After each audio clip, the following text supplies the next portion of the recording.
Hello, everybody. This is Todd Creager.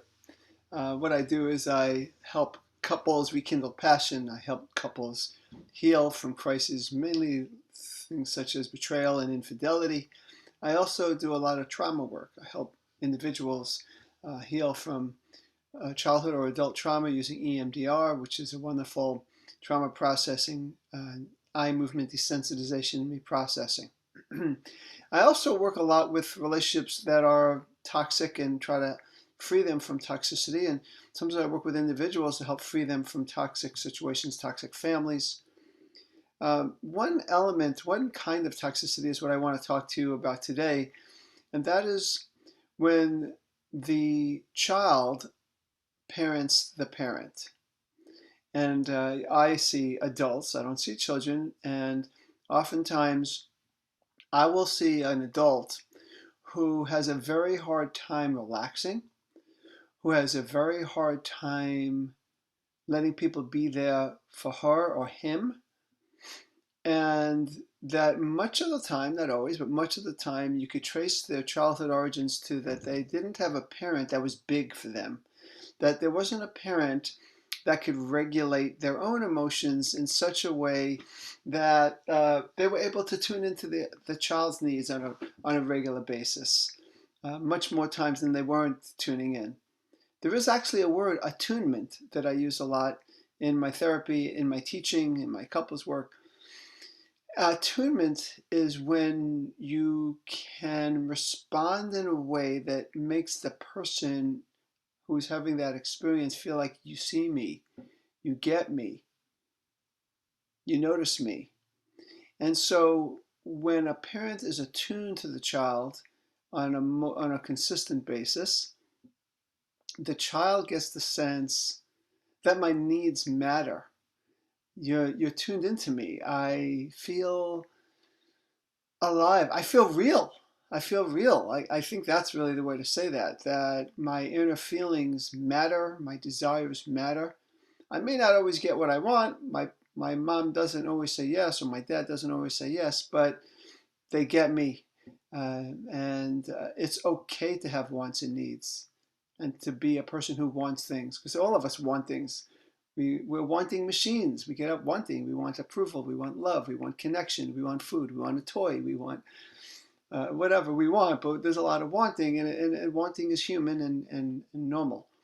Um, so, though there are people that are born into families where, for whatever reason, it could be that there's a lot of stress, or that there's alcohol or drugs around, or that there's a lot of marital discord between the parents, that puts the parent in a constant dysregulated state. They can't regulate themselves very well at all. And they have a child. And that baby's born, and they do the best they can. But as the child gets to be, it could be as early as 2 or 3 or 4, that the child is already getting in touch with my mom. I'm going to say mom. It could be any parent or any caretaker, but I'm going to say mom for language sake. My mom is depressed all the time. I need to cheer her up. Now, why does the child need to cheer his or her mother up? It's because the child feels insecure with the mother depressed or anxious or preoccupied all the time. They need to feel that their parent is in good shape. So what do? They try to take care of their parent. It's survival. It's a survival impulse. I need to take care of my mom because my mom can't take care of herself, so I need to take care of her. She needs my help. There's a high cost to a child doing that as a child. The child is really deprived of a childhood. They oftentimes will go and play. They'll manage to have friends, but their mind isn't free. They're constantly concerned with mom, and oftentimes spend a lot of time thinking about mom even when mom's not there. And of course, when they're with mom, they spend their time making sure mom's okay. I'm going to be good. I'm not going to do anything that upsets my mom. So That, of course, is not human. That is not natural, I should say. It's not natural for children to be good all the time. When children born in healthy families, they could be good. They could mean, what does that mean? They could follow the rules, but there's a part of them that is naturally curious and wants to challenge the rules.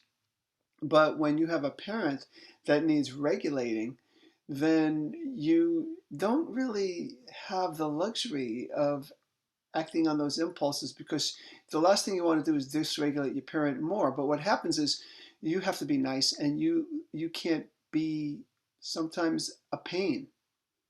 And that's a problem, as I'll explain in a little later. The child tends to sometimes have less friends or doesn't do as many things because they want to be close to home to make sure mom's okay. So there's also a learned response of being what we call an avoidant attachment style, where they are always self-regulating. They don't let their mommy regulate. They learned early on that mom can't do it. So that's a problem. Now this child then, who has a lot of pressure on himself or herself to be good, to be tuned in and sensitive, to be perfect sometimes, to not make a mistake that'll upset mom more, that they grow up into adults that can be nervous or anxious themselves. They have a very hard time just relaxing, sitting back, doing nothing, goofing off. It's hard for them to be what I oftentimes call a lovable pain in the ass. I think that one of the things that we all need to do is frustrate others. It's not that that's our intent, but when we're healthy, when we're living from our true, genuine self, and let's say we're in a marriage, we're going to oftentimes want something different than a partner. And we're not going to always be so agreeable, because we learned as a child that our needs matter. But if you're a child who, as a child, if you're an adult who, as a child, parented your parent, and probably still are as an adult, seems to keep going that way, then what you learn really early on is that you have to be strong all the time. And so everybody's needs are more important than yours. And your job is to put aside your needs and to take care of them. So you're not frustrating. Just like you didn't feel like you could afford to frustrate your mother, you also feel like you can't afford to frustrate your partner or your friend or whoever it is that we're talking about here. So when an adult comes to see me, I oftentimes have to help them find their lovable pain in the ass part of themselves. I have to help them discover what they want and unlearn this idea that it's their job to make sure everybody else is happy, because it's a big price they've paid. They give up too much of themselves. And ultimately, a lot of these people end up acting out the opposite. So it's sometimes they can hang on to this, I'm good, I'm good, I'm good, but oftentimes that doesn't work, and they start to be, they could be aggressive, they could be mean. But also they could oftentimes, like this current client I'm seeing now, we'll call his name Artie. And Artie is someone who lost his father when he was very young. He has a sister as well.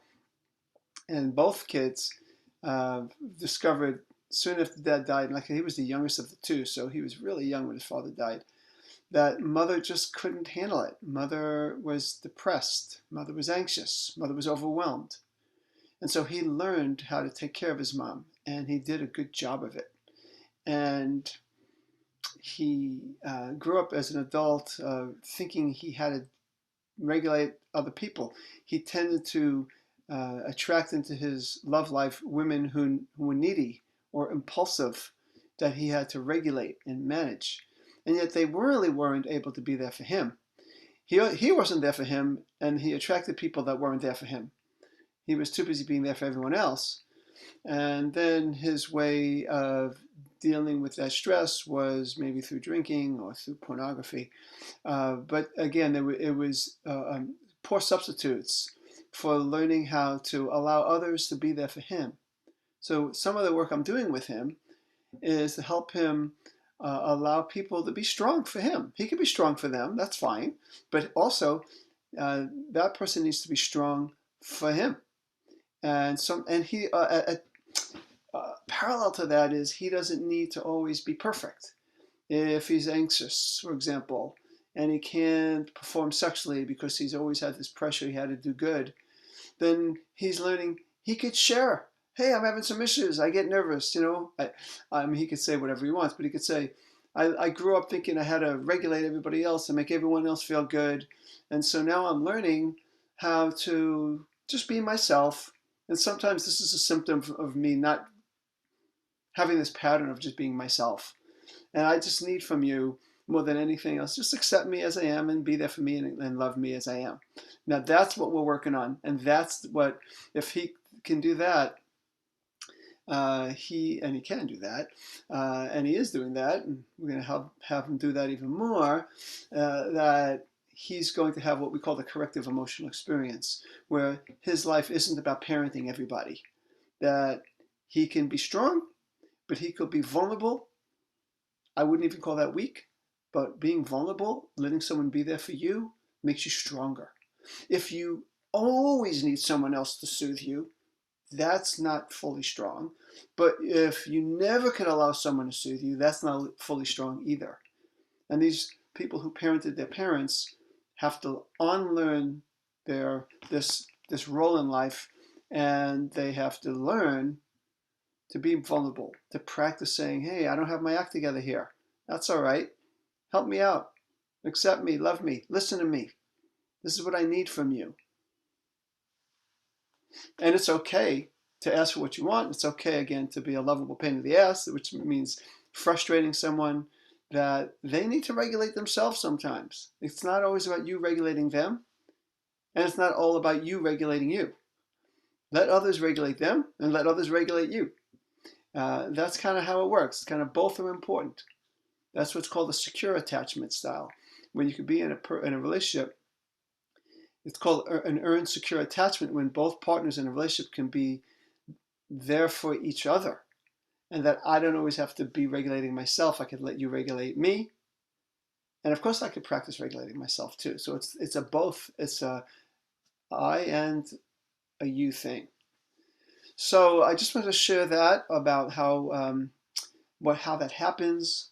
Again, attuning is an important word. Attuning to oneself. Well, what is it I need? What is it that I feel? This is something that I ask people, like in Artie's shoes, to learn to practice doing. What do I need? Let me tune into myself, and let me teach my partner or teach my friends how to tune into me as well. In other words, let me make my needs known and let them know that I want them to be there for me. That's hard at first for someone whose survival depended on always being strong together and taking care of others. I understand that.